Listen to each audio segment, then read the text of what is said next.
What's up, Zombie Talk 123? Red Sox fans can finally take a break and breathe a little. They don't have to worry about overpaying David Ortiz. They don't have to worry about a long-ended contract. Um, but I think they probably would have rather have him just accept maybe a 2-year, $18 million deal instead of choose arbitration. Let's get into arbitration here. David Ortiz finally accepts and decides to accept arbitration, which means that he will get a raise from last year's $12.5 million salary. So he's going to go through the arbitration process. He'll probably make $13 to $14 million next year. Not a huge difference, I wouldn't expect. In pay wise, considering what he did this year. But what he wanted really badly was a 2-year deal. Why didn't he accept the 2-year deal brought on the Red Sox that the Red Sox offered? Number one, the first 2-year deal the Red Sox offered was like 2-year deal, like $14-15 million or $16 million, something like that. And that's $4 to $5 million less per year what he's making right now. So he was definitely trying to make the same amount or even more and have a 2-year deal. He wanted a 2-year deal worth $24 to $25 million. The Red Sox upped their offer today, but it's still only at 18. I think if the Red Sox would have made an offer around $22 million, I think it would be a lot closer. But not a bad deal for the Red Sox. They end up, either way, not a bad deal. The 2-year, $18 million is not bad price for David Ortiz for 2 years, and the arbitration not bad either. We'll see what happens after 2012, whether they'll re-sign him or whether they'll look at other DH options. The free agent class for next year is looking pretty nice right now. This year was pretty much headlined by a few guys, and then from there it dropped off a ton. But next year it has a lot widened out. But the problem is for teams that are looking at next year's free agency already, that a lot of free agents are getting extended. A lot of good free agents are getting extended. A lot of game changers. Because for a team that needs these players, why wouldn't they extend them? Why would they let them get to the market? And that is why a lot of fans are asking the Cardinals why they didn't do that. Well, it's working out because I think the Cardinals will sign Pujols within this week, and probably will get a deal pretty much in hand tonight or tomorrow. So that's very exciting. But it was a good deal for the Red Sox and a good deal for David Ortiz. He wasn't going to accept some lowball offer because he wanted a 2-year deal. He was going to try to make as much or even more money than he did last year. So I think that, by accepting this, he'll probably make around the same amount, maybe a little more, on a 1-year deal instead of a 2-year deal. But what this means for the Red Sox is you get his services taken care of out of the way. He's going to be your DH. And then you can worry about the future later. You can worry about DH other positions after this year. But for right now, I think it's a very good decision for David Ortiz because he's gonna make more money this year than he would if he accepts a 2-year deal. And I think it's good for the Red Sox also because of the fact that they don't have to worry about committing certain years to him because they really don't know what will happen in the future. They don't know if another chance to sign a really good hitter comes up or just the depth, and they really don't know what's going to happen. So, and I'm not exactly sure, but I'm not sure if you have arbitration. I think the only way you'd have a no trade clause would be if you have 10-5 rights. I'm not sure though. So David Ortiz, I'm not sure if he has 10-5 rights. He might, but I'm saying if he doesn't, then that is an open market for a lot of teams who need a DH. David Ortiz could be your man. David Ortiz could be your man. But I highly doubt seeing the Red Sox trade him. I'm just throwing out there. Might be an option if the Red Sox are in dire need. But again, I don't see a team with the roster and the lineup that the Red Sox have in dire need. Now, what they do need to focus on is pitching. Yes, they have a pretty decent starting pitching staff when you look at Clay Buchholz getting back injured, Josh Beckett a full year, him, John Lester. The top three are very good. The problem is how it drops off. The fact that John Lackey, it's better having him out of the rotation than in the rotation at this point, especially with him having surgery. But who are they going to go after? I'm a little surprised they didn't at least talk to Eric Bedard extensively because the Pirates signed him for $4 million. I mean, for a team like the Red Sox, that's not much. You know what I mean? So they obviously felt like he's not the right guy for them. There's some other guys in the market, but I would not be surprised at all if you see them go after a guy in a trade or free agency. More likely free agency at this point to get a quicker solution to a pretty big problem actually. And I think that they're going to need to sign at least one good consistent, countable starter here that they can count on. I don't know if countable is a word, but someone they can count on. That's what I'm saying, for this year and maybe next year. Who knows? I mean, the Dodgers have put together a band of characters here. These 1 and 2 year deals. Jerry Harrison, Adam Kennedy. They signed another second baseman. I can't remember the name. They've got all these they got all these signings done. Before the winter meetings. Then you get Aaron Harang and I can't remember the other one. They got another pitcher, but I mean they're really getting kind of a ragtag group of guys together. Not bad, pretty solid guys, but not too glamorous of names either.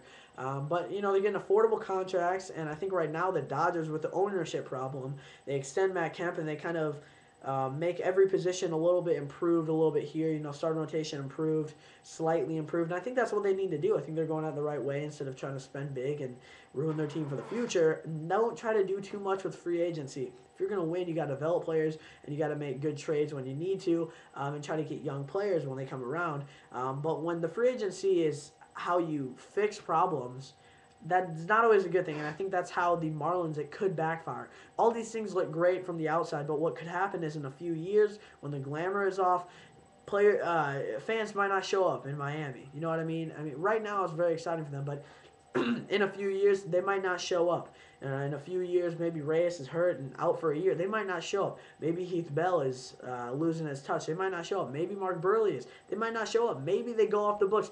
They might not show up. You're getting my point. Maybe they don't have enough money because they spend so much money committing $180 million to these 3 players, Jose Reyes, Mark Burley, and Heath Bell, that they don't have the money to pay for an extension with a guy like Mike Stanton, who is a franchise player, a guy like Logan Morrison, who could potentially be a franchise player. What if they don't have the money to extend guys like that? Gabby Sanchez and Josh Johnson. And actually, Josh Johnson, I thought signed an extension a little bit ago. Sorry, my bad. You know what I'm saying, though? I mean, when these guys come up for arbitration and extension, the process, they're going to have money away for those type of things. They can't just spend like crazy on every top free agent out there. But they know what they're doing. I'm not going to question their talent and authority of this organization. Especially when they're making very sensible deals. You know what I mean? Burley is a very solid guy, very dependable. Heath Bell the same way. A great personality, great for the clubhouse, and very dependable. And then you get a guy like Jose Reyes, a spark plug, has a lot of speed, exciting, a franchise-type player, getting him at shortstop and try to move Hanley Ramirez to third. They might have to trade him now. He doesn't want to move to third. He'd rather be traded. Either way, the Hanley Ramirez thing is really just going to give off money, and it's going to have the money is going to be able to maybe sign a guy or just not sign anyone else and save that money for later, because you don't know, they might actually need it. But I mean, the payroll's definitely gone up a lot. I mean, they've already spent, let's go, Heath Bell, he's at like, $9 million a year right now. So 9 plus Jose Reyes is like 17. So or he might be making 15 next year, but whatever, I'll say 16. So that's 25 right there. And then you look at Mark Burley, it's like at $40 million. And I think the Marlins were going for a $50 million pay raise. And if they trade Hanley Ramirez, that opens up another. Actually, opens up a lot of money. So, they're still available to make some deals. That's why they're going after C.J. Wilson. The question is whether they're going to after Prince Fielder. I don't think they are. I don't see it happening. I don't think. I think more reasonable. I predicted that he would go to the Cubs, and that's definitely a possibility. Mariners are definitely a possibility. And then for Albert, I did predict he would stay with St. Louis, but it could be pretty close, and that's happened. Let's see, other free agents that I think I've gotten right so far. Aaron Hill, I think, was kind of obvious. I think he really liked it in Arizona, and they came up with a contract extension very quickly. I was kind of hoping for someone like him to go to St. Louis, but, we just don't have the money if we sign Albert. Other free agents I've signed, not exactly sure. What trades am I surprised about? Today or yesterday and today, Angel Pagan for Andres Torres and Ramon Ramirez. A good trade, very good trade on both sides, because the Giants have definitely improved their offense here. Whether or not they would have tendered a contract to Andres Torres or not, they definitely have improved their offense in center field with Angel Pagan. I really like the guy. And then the Mets getting Ramon Ramirez is awesome for them. I mean, The Mets have really improved their bullpen. They get Frank Francisco, Ramon Ramirez, and John Roach. I'm not exactly sure how to say his name, but they really improved their bullpen. It's pretty much complete now. It's looking really good. So I like the job that the Mets are doing. I like the job that the Giants are doing. They've changed their outfield a lot. You know, you get Buster Posey back next year. You get maybe a Brandon Belt developing at first base, a Freddie Sanchez at second.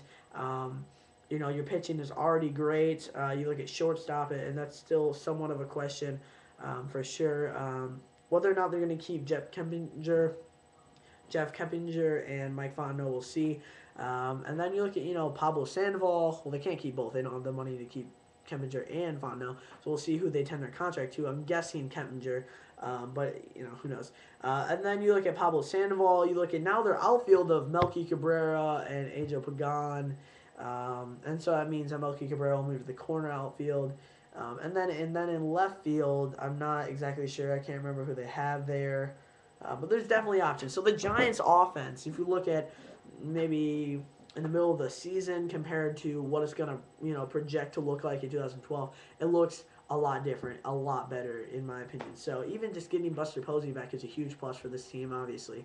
So the Giants are definitely going to be a big competition in the West. I think they're hungry. You know, it's hard to repeat to go back to the playoffs after a World Series victory.